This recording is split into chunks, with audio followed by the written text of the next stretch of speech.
and distillery, and then we can get pouring. Yeah, okay, so your first dram this evening is dram A, okay? And I'd like to introduce Murray from Lindores Abbey Distillery, who's going to talk you through the first dram. So over to you, Murray. But yeah, great to be part of this, and thank you so much to Karen and Justine for putting it together. My name is Murray Stevenson. I'm the sales manager and brand ambassador with Lindores Abbey Distillery. I recognise a few faces on the screen today, so hello to people I've maybe seen before, but hello to people I've never met before either. So it's probably quite a good place to start, actually, having Lindores coming first, because we're not just doing the start of sort of like a whiskey tasting for the festival, but we're giving you a little glimpse of the whole origins of Scottish distilling as a whole here. So we are at Lindores Abbey.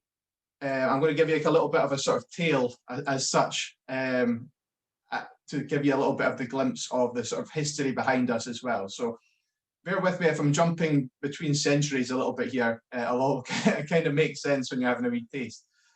So I'll probably start about sort of 25 years ago, when a gentleman first came to visit Lindores Abbey, as it's a 12th century ruined abbey. It has been used as sort of like farm grazing land for some cattle for centuries now, since the abbey was destroyed during the Reformation period. It's been in the possession of the Mackenzie Smith family for about the last 4 or 5 generations, about 100 years. And about 25 years ago, somebody came knocking at the door at the farmhouse, asking to have a little look around the abbey ruins. And Drew and his dad at the house at the time were like, yeah, by all means, bash on, that's not a problem. And they watched him from the window as he was taking notes and listening to the rocks, and they just thought he was a bit another perhaps oddball historian who had an interest in old abbeys. But they then got a book in the post about 6 months later, entitled, it was the recent book from the acclaimed whiskey writer, the late Michael Jackson. So not the moonwalking Michael Jackson, but the late whiskey writer Michael Jackson had written his new book and had sent a signed copy to the house, and had said, thank you very much for letting me walk around such an important place, and turned to pages, I think it was like 30 to 40, and it was like a section of the book entitled For the Whiskey Lover, It is a Pilgrimage. And this was all about his recent research into a piece of the Exchequer's roll, which is the old tax records of the king, which had at the time recently been translated from Latin into English. And within about the 30 meters of parchment that someone had been translating at the time, they found a couple of sentences that read that in 1494, King James IV commissioned Friar John Core, or Brother John Core, wherewith to make aquavitae with 8 bowls of malt. And this was something super important, as it was the earliest written reference we had to the sale of aquavitae in Scotland, which is the sale of whiskey in Scotland. Aquavitae meaning water of life in Latin, which we later started calling ushkabe or ushkaba, later known as just ushki. And we, of course, call it today whiskey, which is what we're all here for today, is to try some whiskies or malt spirits. So this is like, you know, starting all the way back in 1494, coming right through the ages. The way that the monks were making a spirit then is very different to how we make whiskey now. All starting off in the same way, of course, making a spirit from water, barley, and yeast, which is what we've done here. But what the monks didn't know, we weren't well versed in at the time, which is super important to the industry now, is the maturation process of aging spirit in casks. So what they were doing then to make their spirit a little bit more palatable was resting in with some botanical spices and fruits, as opposed to getting some different well-rounded flavors coming from wood, as they didn't understand what the wood was quite doing then. So we are, from that moment of getting that book through the post, it was like a lightning striking the brain of Drew Mackenzie Smith, who is now the owner of Lindores Abbey Distillery, that wouldn't it be fantastic to bring back distilling one day to such an important location? As to many people, it's the home of Scotch whisky, or the spiritual home of Scotch. as it's the sort of foundations of where the whole industry kind of starts from, really, is that early point. So many of you will know yourself that 25 years ago, the industry wasn't in such a strong spot for opening whiskey distilleries. Many were closing. So it lived on as maybe a little bit of a pipe dream for Drew and Helen, that they would one day perhaps be able to come back to, which about 10 years ago now, some people got back in touch with the Mackenzie Smith family saying, remember, you had this fantastic dream. The industry's in a little bit of a different spot now. Perhaps we can help you find some investment. And here we are now. We have just turned 3 years and a day old on the 20th of December. So we started distilling back in 2017, and we have now, just before Christmas, turned of age, which is 3 years and 1 day, which is the legal age to have whiskey. It's the youngest a spirit can be aging in a cask to have whiskey. The sample you have in your glass today is not whiskey. You'll have to wait just a little bit longer for that. We have plans to be releasing our first whiskies in 2021, but the spirit you have in your glass today isn't actually whiskey. It's something a little bit different. So we mentioned aqua vitae, which is the water of life, and something in its earliest form is what we have here. So our little spirit we have is, like I say, it's made in the same way as whiskey, milling barley that we get from our 2 local farms. So it's 100% Fife barley that we get from just our 2 neighbouring farms. Would have originally been part of the Abbey estate grounds, but we don't own those farms anymore. But we like to keep things nice and close and tight to where we are, like getting all of our ingredients from. So it starts off in that similar way. So I've got a couple little pictures here just to share with you that I'll pop on. This is my background here. Hopefully this works, seeing as my headset didn't. So we'll see how technology is working with me here. So we're starting off in our little apothecary room at Lindores. So here we are here. So we're in the apothecary. This is where we normally start our tours at Lindores, which is a fantastic little place to start, giving you a little feel of what the monks were doing, making their medicines and their aqua vitae back then. But then sort of like move through the distillery, and we'd be going to milling our malt and heading into the distillery room, which I'll show you some pictures of in a wee second. What we're doing there is we're breaking down the malt to release the sugars in our mash tun to get what's called our wort. That's going into our fermentation vessels, which is our washbacks, which we use at Lindores, some old school wooden Douglas fir washbacks. And we have a really long fermentation time, which is up to 120 hours. It's really long for industry standard. And this allows us to get some really like fruity forward flavors coming from our new make spirit. So new make being the clear spirit that comes off at the end. You can't see it from my background there, but it's a clear spirit coming off the still is our new make. From the fermentation vessels, it's going into our washbacks, from the washbacks into our stills. We have one larger spirit still named Dodo, which is Drew's mother, who's passed, but that was what the kids used to call her, their granny, which was Dodo. So our wash still Dodo takes a wash and then goes into our 2 twin sister spirit stills, something really different for Lindores. Let's see what these guys look like. So it's a very different concept to have our twin sister stills. Something that was an innovative piece from our lead consultant on the build of Lindores, which was the late great Dr. Jim Swan. So you can see our stills here. So we've got Dodo, the big one here, and the 2 in the distance are Poppy and G, which is Drew and Helen's daughters. What we do there, so we've got 2 smaller stills that are doing the job of 1 tall still. This is giving us some extra copper contact and allowing to strip away some of those sort of funkier esters and give us, again, a really fruit-forward lowland style spirit. Over my shoulder in the picture here, you can see the little road that separates the distillery from the Abbey ruins. And that is part of the ancient boundary line between the lowlands and the highlands. So we've got another little quirk there at Lindores, which is here in Newborough, that we're distilling just 3 meters into the lowlands. So you can cross the road into the Abbey ruins, and that's into the Highland territory.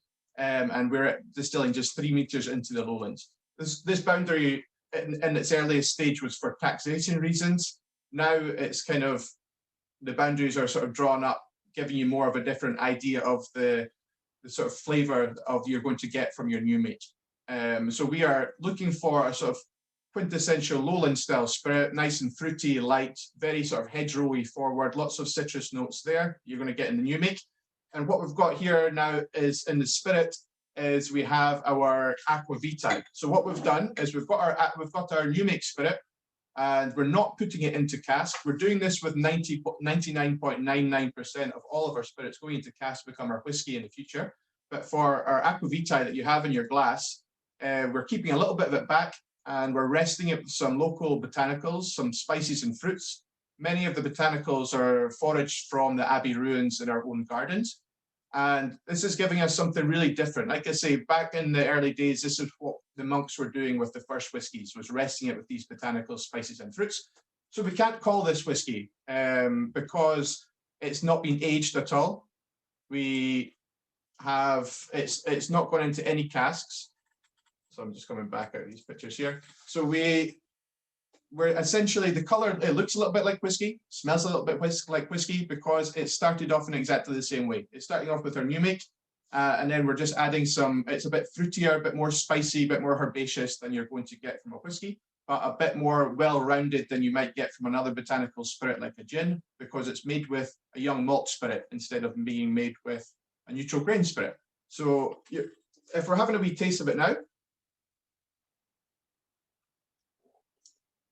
you're getting on the top notes, maybe a little bit of sort of peach and pear in the nose. But the main thing that you're getting there is full punch of spice, fruits and spice.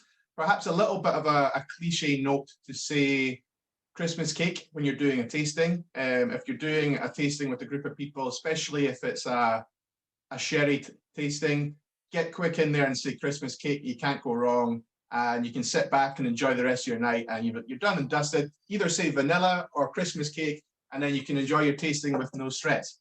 It's perhaps a little bit of a cliche, like I say, but it's undeniable in this little dram here because it's actually been resting with spices, dates, and raisins. So you're getting a very Dundee cake, fruit loaf kind of note there. That's the most prevalent sort of like flavor profile you're getting. It's 40%. It's a delicious wee dram to drink by itself, but it's also really opening the doors to be used as a mixed product. It's got a totally guilt-free approach to mixing. Scotland as a whole, we're the most famous country in the world for malt spirits and whiskey, but we do still have a little bit of tension when it comes to putting malt spirits with a mixer. And that's just, we're edging out of that slowly, and single malts especially are becoming more prevalent in making good cocktails. But what we wanted to do from the aqua vitae was to have a spirit. It's not aged, so you don't have to feel guilty about it being in a cask for 18, 20 years and feel bad about doing it. This hasn't been in a cask at all, but you're getting some beautiful malt flavors there and just a really exciting spirit to play around with. To have as a longer serve. So the little drink I've been enjoying this evening is just over ice, a bit of ginger ale, a little bit of orange peel, and that's perhaps what we would class as like our perfect serve with the aqua vitae, but it's fantastic with the base for lots of different cocktails, subbing out things like gin or vodka or rum and having fun with it. It's a great way, especially now that the lighter weather and the warmer weather starting to come in. I say that we're probably going to get snow next week. But it's great for having with a barbecue or something where it might not be at the forefront of your mind to always go and grab a malt spirit in sunnier weather. It's great for having over ice with a longer drink and still enjoying those great classic malt flavors and giving a little hint of our distillery character there. And hopefully next year, if we're doing something similar again with this, we can all be enjoying Lindores Abbey single malt whiskey. So that's something to be looking out for and get excited about in the next few months is our first whiskies coming to the scene. So yeah, I don't want to be nattering on too long as I can quite often get really into the depths of the history and getting excited about making cocktails and things like that. So I'll leave it at that for this evening because I know we're on quite a tight schedule. If anybody's got any questions that they want to either ask or fire to the girls, I'd be happy to answer some bits and pieces and let you know some more about Lindores. So yeah, Slange, cheers, enjoy. Thanks, Murray. We've got quite a few comments in the chat bar. So it looks like cinnamon balls is a bit of a common thread here. Yeah. for the nose and the palate, gingerbread, and then there's a fair few people who have said, yeah, ginger ale. I think that's the way that I quite enjoy drinking this, with some ginger ale and a slice of orange. I think. Yes, it's fantastic like that.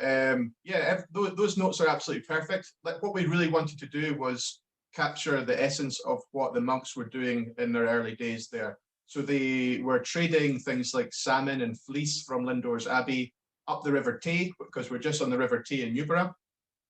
So they had access to the river to get to trade up through Belgium and Flanders, and were getting access to more Eastern spices, things like that. They would be trading for their salmon and fleece. And this is what these are the things that they would be adding into their early spirit, their early whiskies, to be rounding off some of those sharper edges for some primitive forms of distilling. Like I say, before they knew fully about the maturation process. So, but yeah, I hope people have been enjoying it. It's great to be start kicking off the night with such a fantastic sort of range of Fife distilleries. And you know, I live in Edinburgh now, but I grew up in a little village called Fruki. Went to school in Cooper. 10, 20 years ago, growing up in Fife, you know, talking about whiskey distilleries felt like they were off in a far off land. Of course, we always had like Old Cameron Bridge up the road, which everybody was always super proud of, a bit Fife for life kind of scenario.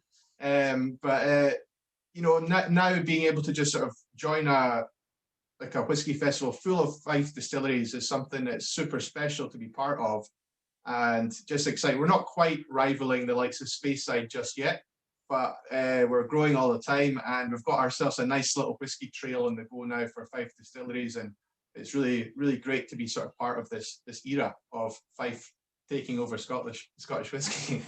Absolutely, Murray. You know, it's really has come into, it's almost a region in its own self.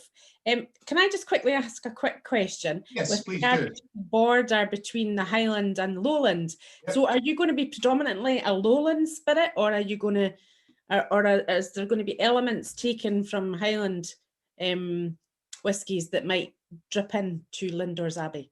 Well, a lot of the majority of people on the sort of call tonight who are presenting are all newish distilleries, and I'm sure any of the distillery managers will quite tell you that no matter what you're trying to do, this is what Gary Haggart, our distillery manager from Lindores, would always say: no matter what you're trying to do with a distillery, before you start distilling, you can have all the right intentions of the exact sort of like character you're looking for your region, but your equipment will have its own personality, and the DNA as such of your new make spirit that comes out will be a result of the equipment from your distillery's character. And so we are, like I say, 3 meters into the lowland, so we'll have lowland on our bottlings for our whiskey, and I'm always aiming for that sort of light and floral, very fruit forward classic lowland style, a little bit more mellow. But our new make is probably a little bit more complex than like a real quintessential lowland style, which for us perhaps works in the fact that we're dipping our toes into another territory just a little bit. So it's, in the sense of that, for our location, it's panned out quite well.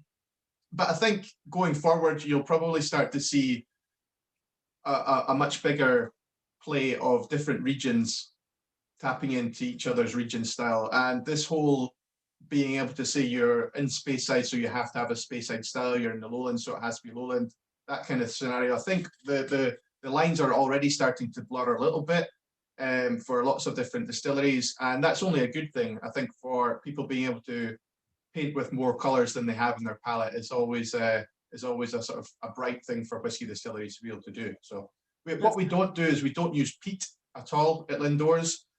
So we don't use any peat for our runs for our barley.